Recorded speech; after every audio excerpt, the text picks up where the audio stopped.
Welcome to target with Indian. नमस्कार। Today current affairs के इस अंक में देखते हैं 24, 25, 26 और 27 मार्च के प्रमुख करंट अफेयर्स जो आगामी प्रतियोगी परीक्षाओं के दृष्टिकोण से अति महत्वपूर्ण होंगे। इसमें देखते हैं, पहला है ओबीसी आरक्षण के साथ शहरी निकाय चुनाव की अनुमति 2 दिन में अधिसूचना, सुप्रीम कोर्ट ने दी हरी झंडी, ओबीसी आयोग की रिपोर्ट पर लगाई मोहर। इसको और विस्तार से देखते हैं तो बिना आरक्षण चुनाव के हाईकोर्ट के निर्देश पर लगाई थी रोक। इसमें है 4 जनवरी 2023 को सुप्रीम कोर्ट ने अन्य पिछड़ा वर्ग के लिए आरक्षण का प्रावधान किए बिना निकाय चुनाव पर आगे बढ़ने के लिए यूपी चुनाव आयोग को दिए गए इलाहाबाद हाईकोर्ट के निर्देश पर रोक लगा दी थी। हाईकोर्ट में बिना ट्रिपल टेस्ट फार्मूले के आरक्षण दिए जाने की चुनौती दी गई थी। हाईकोर्ट ने कहा इस फार्मूले के बिना ओबीसी आरक्षण नहीं दिया जा सकता, इस पर निकायों का कार्यकाल खत्म हो रहा है, इसलिए आयोग बिना आरक्षण के चुनाव करवाए। इस आदेश को शीर्ष कोर्ट में चुनौती दी गई थी। सुप्रीम कोर्ट ने कहा नगरपालिकाओं का लोकतंत्रीकरण और अनुच्छेद 243 यानी 243 के तहत निकाय की संरचना में सही प्रतिनिधित्व देना दोनों संवैधानिक आदेश है। वेरी वेरी इंपॉर्टेंट है। इसमें कुछ और अतिरिक्त जानकारी देखें तो यह जो 1992 का 74वां संविधान संशोधन था, उसमें इसके द्वारा जो है संविधान में एक नवीन भाग 9 को शामिल किया गया। इसको नगर पालिकाएं नाम दिया गया और यह अनुच्छेद 243 तो से 243 य तक है, यानी 243 पी से 243 जेड जी तक है। अनुच्छेद 243 डब्ल्यू जो है यह 12वीं अनुसूची से संबंधित है। इसमें कुल मिलाकर के 18 कार्यकारी विषय शामिल किए गए हैं।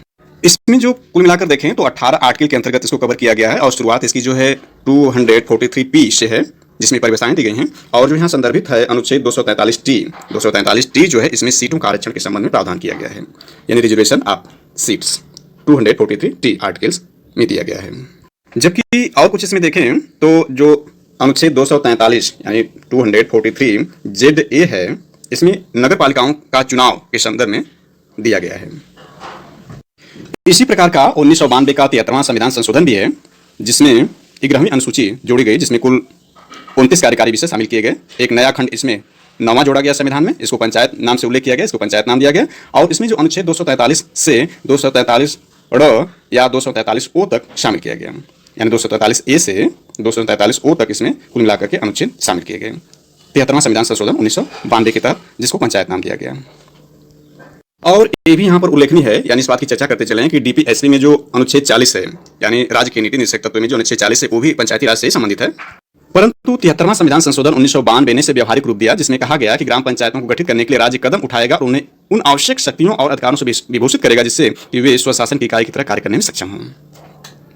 और यदि उल्लेखनीय पॉइंट को देखें तो पंचायतों से संबंधित जो अनुच्छेद सीटों के आरक्षण के लिए है, वह है 243 डी, यानी नगर पालिकाओं में हमने देखा कि 243 टी है आरक्षण से संबंध में, और जबकि पंचायत के संबंध में जो आरक्षण है वह 243 डी है।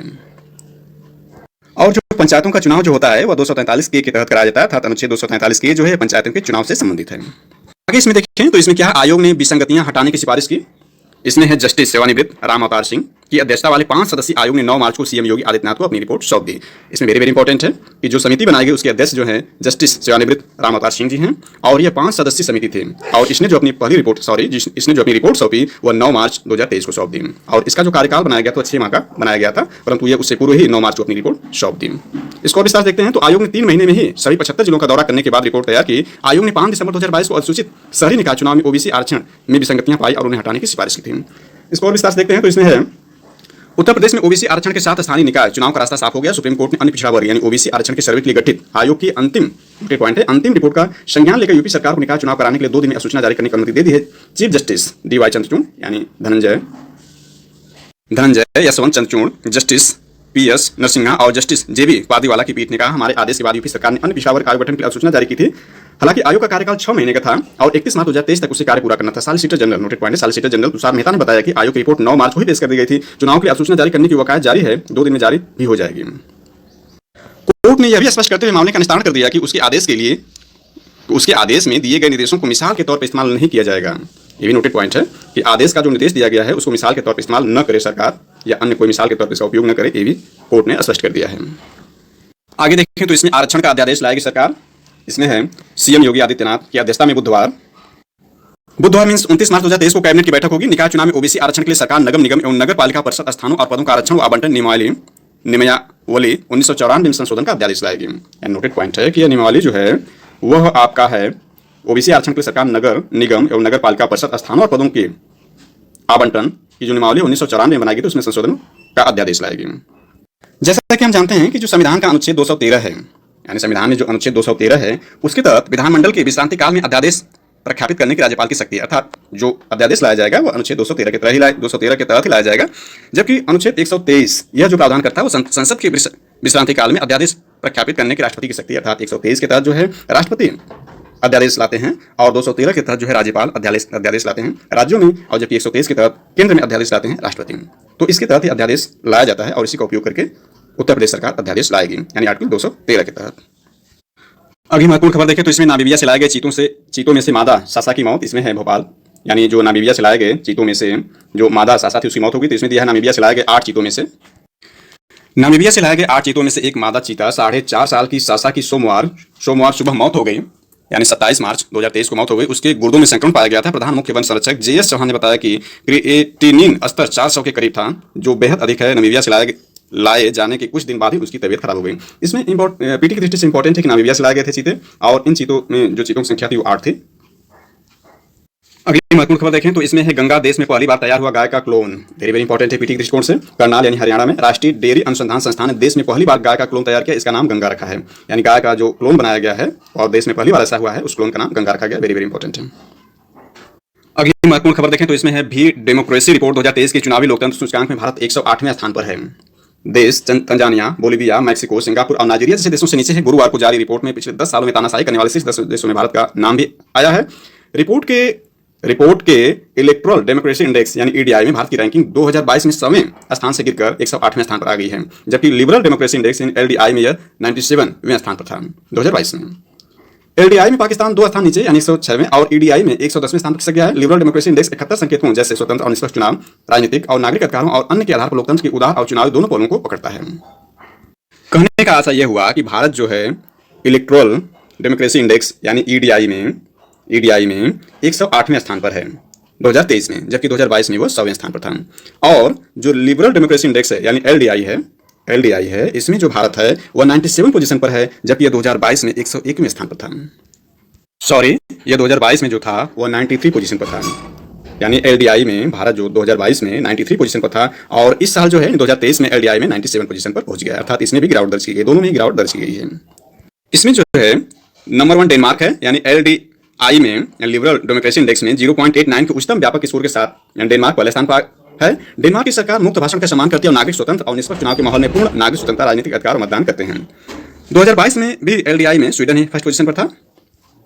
यह जो सूचकांक जारी किया जाता है वह BDEM संस्थान द्वारा जारी किया जाता है। अगली महत्वपूर्ण खबर देखते हैं क्रिकेट संबंधी जो contract list A+A, B, C, D बनाई गई है, A+A, B और C बनाई गई है। उसमें देखते हैं क्या जो इस बार की कॉन्ट्रैक्ट लिस्ट है खिलाड़ियों की मेंस के लिए, उसको पहले इंग्लिश में देखते हैं फिर उसका हिंदी वर्जन देखेंगे।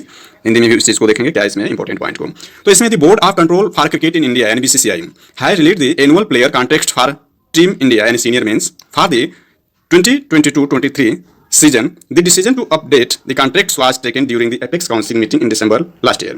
However, it was put on hold for the new selection committee to take charge. The contracts determine the retainer fee for the players and are divided into 4 categories.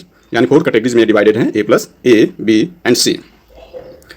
The most notable change in contract list was the promotion of Ravindra Jadeja. Noted point है promotion of Ravindra Jadeja to the A+ grade. He is now placed alongside Rohit Sharma, Virat Kohli and Jasprit Bumrah.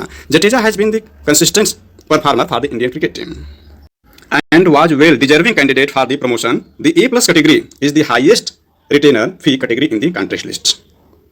Hardik Pandya, who was recently announced the new ODI vice captain, received the promotion from grade B to grade A in the contract list. Pandya will now receive in INR 5 crore retainer fee. Shubham Gill and Surya Kumar Yadav also received promotion in the central contracts, moving from grade C to grade B. On the other hand, Bhuvneshwar Kumar, Ishant Sharma, Hanuman Bihari and Ajit Rahane have lost their central contracts. यानी lost their central contest. Bhuvneshwar Kumar, Ishant Sharma, Hanuman Bihari, Ajit Rahane. The decision was made due to their recent performance which have not been up to the marks. Players like Arshdeep Singh, KS Bharat, Washington Sundar, Deepak Hooda, Kuldeep Yadav, Yuzvendra Chahal, Ishan Kishan and PT की दृष्टिकोण से यहाँ पर जो list दी गई है उसको देखते हैं, वेरी वेरी इंपॉर्टेंट लिस्ट है। Here the complete list of India men's cricket central contracts. Grade A+, INR 7 crore, Rohit Sharma, Virat Kohli, Jasprit Bumrah, Ravindra Jadeja. 1, 2, 3, 4 players including two A+ grade. A grade INR 5 crore Hardik Pandya, Axar Patel, Ravichandran Ashwin, Mohammed Shami and Rishabh Pant. Grade B INR 3 crore Cheteshwar Pujara, KL Rahul, Shreyas Iyer, Suryakumar Yadav, Shubham Gill, Mohammad Siraj. Grade C 1 crore Umesh Yadav, Shikhar Dhawan, Shardul Thakur, Ishan Kishan, Deepak Hooda, Yuzvendra Chahal, Kuldeep Yadav, Washington सुंदर, Sanju Samsung, Arshdeep Singh and KS Bharat. अब इसको हिंदी में देखते हैं तो BCCI ने भारतीय पुरुष टीम के लिए साल 2022-23 के लिए क्रिकेट सीजन के लिए खिलाड़ियों की नई कॉन्ट्रैक्ट लिस्ट जारी कर दी। कॉन्ट्रैक्ट अक्टूबर, वेरी वेरी इंपॉर्टेंट है कि अक्टूबर 2022 से सितंबर 2023 के लिए होगा। कॉन्ट्रैक्ट में 26 खिलाड़ियों को 4 ग्रेड यानी ग्रेड A+, A, B और C में जगह दी गई है। जडेजा का हुआ प्रमोशन A+ ग्रेड में हुए शामिल। 7 करोड़ रुपए वाले A+ ग्रेड में 4 खिलाड़ियों, रोहित शर्मा, नोटेड पॉइंट है 4 खिलाड़ियों, रोहित शर्मा, विराट कोहली, जसप्रीत बुमराह और रविंद्र जडेजा को जगह दी गई। रविंद्र जडेजा को पहली बार A+ ग्रेड खिलाड़ियों में शामिल किया गया। इन खिलाड़ियों को सालाना 7 करोड़ रुपए मिलेंगे। BCCI ने जारी की टीम इंडिया की नई कॉन्ट्रैक्ट लिस्ट। जानिए किस खिलाड़ी को मिली किस ग्रेड में जगह। BCCI ने रविवार मींस 26 मार्च 2023 को साल 2022-23 के लिए टीम इंडिया के खिलाड़ियों के लिए सेंट्रल कॉन्ट्रैक्ट का ऐलान कर दिया है। रविंद्र जडेजा का प्रमोशन हुआ, वहीं शिखर धवन का डिमोशन हुआ है। ऋषभ पंत अपनी जगह बरकरार रखने में सफल रहे हैं। अगली महत्वपूर्ण खबर देखें तो इसमें अरहर दाल की जमाखोरी और आसमान छूती कीमतों पर लगाम लगाने के लिए समिति गठित, इसमें दिया है, उसको विस्तार से देखते हैं। जमाखोरी पर लगाम लगाने और कीमतों को नियंत्रित करने के लिए आयातकों, मिलों, स्टार्ट किस्तों और व्यापारियों के पास मौजूद अरहर दाल के भंडार की निगरानी के लिए सरकार ने समिति बनाई है। आधिकारिक बयान में कहा गया, सरकार घरेलू बाजार में अन्य दालों के भंडार की स्थिति पर भी करीब से नजर रख रही है ताकि आने वाले महीनों में कीमतों में अप्रत्याशित वृद्धि की स्थिति में आवश्यक कदम उठाया जा सके। नोटिस पॉइंट है कि अतिरिक्त सचिव निधि खरे की अध्यक्षता वाली समिति के साथ समन्वय से अरहर दाल के भंडार की निगरानी करेगी। यानी जो समिति बनाई जा रही है वह अतिरिक्त सचिव निधि खरे की अध्यक्षता में बनाई जा रही है। इसमें और देखें तो सुचारू व निर्बाध आयात के लिए गैर LDC देशों से, यानी जो विकसित देश हैं, गैर LDC देशों से अरहर दाल के आयात के लिए लागू 10% शुल्क को भी हटा दिया गया है। यह शुल्क कम विकसित देशों यानी LDC लोवेस्ट डेवलपमेंट कंट्रीज से शून्य शुल्क आयात के लिए भी बाधाएं पैदा करता है। अगली महत्वपूर्ण खबर इसमें देखें तो आर्थिक संबंधी है। गेहूं की नीलामी पर FCI की रोक। भारतीय खाद्य निगम यानी FCI ने सस्ते दरों पर गेहूं की नीलामी को फिलहाल रोकने का फैसला किया है। कहा नई फसल आने या नई फसल अगले महीने से आएगी तब इस बारे में फैसला किया जाए। खुले बाजार के जरिए FCI ने अब तक 33 लाख टन गेहूं बेचा है। इसमें 31 लाख टन खरीदारों ने लिया है, बाकी 31 मार्च तक खरीदार ले जाएंगे। कीमतें कम करने के लिए सरकार ने सस्ते में 50 लाख टन गेहूं बेचने का फैसला किया था। नेक्स्ट है 2023-24 में 6% रहेगी भारत की विकास दर। S&P ग्लोबल रेटिंग ने 2023-24 के लिए भारत की विकास दर अनुमान को 6% अपरिवर्तित रखा है। एजेंसी ने 2024-25 और 2025-26 में इसके बढ़कर 6.9% पहुंचने की उम्मीद जताई है और 2024 से 2026 में औसत वृद्धि दर 7% रहेगी। अगली महत्वपूर्ण खबर आर्थिक संबंधित देखें तो इसमें अप्रैल में थम सकती है रेपो दर में वृद्धि। इसमें SBI ने रिपोर्ट में कहा नीतिगत दर 4 साल की उच्च स्तर यानी 6.50% पर और RBI के पास नरम रुख अपनाने के पर्याप्त वजह हैं। इसमें 5.5 के करीब बनी रह सकती है महंगाई। इसमें कुछ महत्वपूर्ण जानकारी देखें तो इसमें यह है कि MPC की 3 दिवसीय बैठक 3 अप्रैल 2023 से शुरू होनी है। फरवरी में हुई MPC बैठक में रेपो दर को 0.25% बढ़ाकर 6.50% किया गया था। उस समय RBI ने कहा था कि खुदरा महंगाई को काबू में रखने और उच्च विकास दर को बनाए रखने के लिए प्रमुख नीति दर में 0.25% की बढ़ोतरी की गई है। अगली महत्वपूर्ण खबर देखें तो इसमें फ्रॉड घोषित करने से पहले कर्जदारों को सुने पाएं कि इसमें सुप्रीम कोर्ट ने कहा खातों को फ्रॉड घोषित करने से कर्जदारों के जीवन पर पड़ता है विपरीत असर। इसमें देखते हैं क्या मामला है। RBI ने 2016 के मास्टर सर्कुलर को वाणिज्यिक बैंकों और चुनिंदा FIS की ओर से धोखाधड़ी, वर्गीकरण और रिपोर्टिंग पर विभिन्न हाई कोर्ट के समक्ष चुनौती दी गई थी। इसने बैंकों को बड़े कर्ज डिफॉल्टरों से सतर्क रहने को कहा था। RBI ने कहा था कि बैंक ऐसे खातों को संदिग्ध पाए जाने पर फ्रॉड घोषित कर दें। यह है मामला को देखते हैं। SBI ने तेलंगाना हाई कोर्ट के एक फैसले के खिलाफ सुप्रीम कोर्ट में याचिका दी थी। तेलंगाना हाई कोर्ट ने वर्ष 2020 में राजेश अग्रवाल की याचिका फैसला सुनाया था किसी भी खाते को फ्रॉड घोषित करने से पहले खाताधारक को सुनवाई का एक मौका मिलना चाहिए। इसको देखते हैं प्रासंगिक में क्या कहा गया है, यानी इसमें लेटेस्ट न्यूज क्या है। इसमें सुप्रीम कोर्ट ने अहम फैसले में कहा किसी कर्जदार के बैंक खाते को फ्रॉड घोषित करने से पहले उसके पक्ष को सुना जाना चाहिए। साथ ही कहा कि यदि ऐसी कार्रवाई की जाती है तो एक तरफा आदेश का पालन होना चाहिए। मुख्य न्यायाधीश जस्टिस DY चंद्रचूड़ और जस्टिस हिमा कोहली की पीठ ने सोमवार को यानी 27 मार्च 2023 को 3 साल पहले तेलंगाना हाईकोर्ट के दिए गए फैसले को सही ठहराया। पीठ ने कहा कि खातों को फ्रॉड घोषित करने से कर्जदारों के जीवन पर विपरीत असर भी होते हैं। उनके खातों की जालसाजी संबंधी दिशा निर्देश के तहत धोखाधड़ी के रूप में वर्गीकृत करने से पहले बैंक को उन्हें सुनवाई का अवसर देना चाहिए। अगली खबर खेल संबंधी महत्वपूर्ण खबर को देखते हैं। इसमें श्रीजा का ताज कायम, साथियान फिर विजेता। इसको देखते हैं तो इसमें स्टार टेबल टेनिस खिलाड़ी श्रीजा अकुला ने 84वीं नोटेड पॉइंट है, इंपॉर्टेंट भी है, 84वीं सीनियर राष्ट्रीय चैंपियनशिप में पश्चिम बंगाल के सुतीर्था मुखर्जी को 4-2 से हराकर लगातार दूसरे ओवर ताज बरकरार रखने में सफलता पाई। वहीं पुरुष एकल में जी साथियान ने हरमीत देसाई को 4-0 से हराकर 2021 के बाद यह दूसरा खिताब जीता है। इस संबंधी एक महत्वपूर्ण खबर यह भी है कि अफगानिस्तान ने पाकिस्तान से जीती श्रृंखला, इसमें 7 विकेट जीता। दूसरा T20 शीर्ष 6 टीमों में शामिल किसी भी टीम को पहली बार हराया है अफगानिस्तान ने। छुपे रुस्तम अफगानिस्तान ने एक बार फिर क्षमता का प्रदर्शन करते हुए पाकिस्तान को दूसरे T20 क्रिकेट में 7 विकेट से हराकर 3 मैचों की श्रृंखला में 2-0 की बढ़त बना ली है। यह पहली मर्तबा है कि जब अफगानिस्तान ने ICC रैंकिंग में शीर्ष 6 में शामिल किसी टीम के खिलाफ श्रृंखला जीती है। पाकिस्तान का शीर्ष क्रम फिर विफल रहा। संबंधी खेल जो करंट अफेयर्स से संबंधित है वो भी खेल संबंधित है। इसमें मितेई का विश्व युद्ध भारोत्तोलन में रजत। इसमें मणिपुर के तोमछो मितेई ने डोरेंस जो अल्बानिया में है में खेली जा रही विश्व युद्ध भारोत्तोलन चैंपियनशिप में कुल 334 किलो वजन उठाकर रजत पदक जीता। मितेई ने 55 भार वर्ग में इंपॉर्टेंट है। 55 भार वर्ग में स्नैच में 103 और क्लीन एंड जर्क में 131 किलो वजन उठाया। क्लीन एंड जर्क में 131 किलो वजन उठाया। अगली महत्वपूर्ण खबर भी खेल संबंधित है। इसमें गेंदबाजों के दम पर गेंदबाजों के दम पर मुंबई बनी महिला प्रीमियम लीग की चैंपियन, यानी पहली जो महिला प्रीमियम लीग खेली गई उसमें मुंबई जो है चैंपियन बनी है। इसको विस्तार से देखते हैं। इसमें फाइनल में दिल्ली कैपिटल्स को 3 गेंद शेष रहते 7 विकेट से हराया। हाइली और ओंग ने लिए 3-3 विकेट। इसमें है 60 रन की नाबाद पारी खेली ब्रंट ने 55 गेंदों पर, जिसमें 7 चौके शामिल। सर्वाधिक रन के लिए ऑरेंज कप जो मिला है मेग लैंगिंग को, वेरी वेरी इंपॉर्टेंट है कि मेग लैंगिंग को दिल्ली कैपिटल्स के प्लेयर हैं, इनको ऑरेंज कप मिला है सर्वाधिक रन बनाने के लिए। इन्होंने 345 रन बनाया 9 मैचों में। और सर्वाधिक विकेट के लिए जो पर्पल कैप दिया जाता है वह मिला है हाइली मैथ्यूज को मुंबई इंडियंस के लिए। इन्होंने 10 मैचों में कुल 16 विकेट लिए। इसको पुनः एक बार देखें तो सर्वाधिक रन के लिए जो ऑरेंज कैप दिया जाता है वह दिल्ली कैपिटल्स के जो प्लेयर्स हैं मेग लैनिंग को दिया गया। इन्होंने 9 मैचों में 345 रन बनाया। और पर्पल कैप सर्वाधिक विकेट के लिए जो दिया जाता है मुंबई इंडियंस की हाइली मैथ्यूज को दिया गया। इन्होंने 10 मैचों में कुल 16 विकेट लिया। इसमें जो है फाइनल की श्रेष्ठ खिलाड़ी घोषित की गई। ब्रंट ने टूर्नामेंट में तीसरा अर्धशतक लगाया। इसको देखते हैं। हाइली मैथ्यूज 5 रन देकर 3 विकेट और ओंग 42 रन देकर 3 विकेट गेंदबाजी के बाद सिल्वर ब्रंट की नाबाद 60 रन की पारी से मुंबई इंडियंस ने रविवार यानी 26 मार्च 2023 को यहां पहली नोटेड पॉइंट है कि पहली महिला प्रीमियर लीग का खिताब जीत लिया। फाइनल में मुंबई ने दिल्ली कैपिटल्स को 3 गेंद शेष रहते 7 विकेट से हरा दिया। अगली खबर भी वेरी वेरी इंपॉर्टेंट है करंट अफेयर्स के दृष्टिकोण से, एग्जाम के दृष्टिकोण से। इसमें 17 साल बाद भारत को 4 स्वर्ण, निकहत दूसरी व लवलीना पहली बार विश्व चैंपियन। इसमें विश्व महिला मुक्केबाजी जरीन का नए भार वर्ग में दबदबा, पहली बार जीते 6 मुकाबले। इसको विस्तार से देखते हैं। तो इसमें है भारतीय महिला मुक्केबाजों ने रविवार यानी 26 मार्च 2023 को केडी जादव स्टेडियम में इतिहास रच दिया है। यानी जो यह महिला विश्व मुक्केबाजी आयोजित की जा रही है, भारत में ही आयोजित की जा रही है। इसमें जो है निकहत जरीन ने जहां लगातार दूसरी बार विश्व चैंपियन बनने का गौरव हासिल किया, वहीं किया तो टोक्यो ओलंपिक की पदक विजेता लवलीना पहली बार विश्व विजेता बनी। भारत ने इससे पहले 2006 में दिल्ली में ही 4 स्वर्ण पदक जीते थे, लेकिन तब महिला मुक्केबाजी ओलंपिक खेल में नहीं था। महिला मुक्केबाजी को 2012 के लंदन ओलंपिक में शामिल किया गया। तब से पहली बार भारत ने विश्व चैंपियन में 4 स्वर्ण जीते। निकहत ने 50 भार वर्ग में वियतनाम की एन गुएन थाई ताम को 5-0 से और लवलीना 75 भार वर्ग में ऑस्ट्रेलिया की कैटरीन पार्कर को जजों की समीक्षा में 5-2 से पराजित किया। जरीन इस बार नए भार वर्ग में उतरी। पिछली बार उन्होंने इस्तांबुल में 52 भार वर्ग में खिताब जीता था। पहली बार उन्होंने 6 बाउट खेली हैं। इसमें जो है 2006 में भी भारत ने नई दिल्ली में हुई विश्व चैंपियनशिप में 4 स्वर्ण पदक जीते थे। 17 साल पहले मैरीकॉम, सरिता, जेनी और लेखा ने स्वर्ण पदक जीते थे। इसमें है निकहत के लगे नारे। इसमें रेफरी ने जैसे ही निकहत का हाथ उठाया, खचाखच भरा केडी जादव स्टेडियम। निकहत और भारत माता की जय की आवाजों से गूंज उठा। खुद निकहत ने भी माना कि पूरे टूर्नामेंट में उनका सबसे कड़ा मुकाबला था। खबर भी खेल संबंधित है, वेरी वेरी इंपॉर्टेंट है। चीन की दीवार गिराकर सात्विक चिराग ने जीता स्विस ओपन। इसको देखते हैं। तो इसमें भारत की सात्विक साईराज राकी रेड्डी और चिराग शेट्टी की जोड़ी ने अपना प्रभावशाली प्रदर्शन जारी रखते हुए रविवार को यानी 26 मार्च 2023 को यहाँ स्विस ओपन सुपर 300 टूर्नामेंट का पुरुष युगल का खिताब अपने नाम कर लिया। भारतीय जोड़ी ने फाइनल में चीन की रेन जियांग यू और टेक किवांग की जोड़ी को पराजित किया।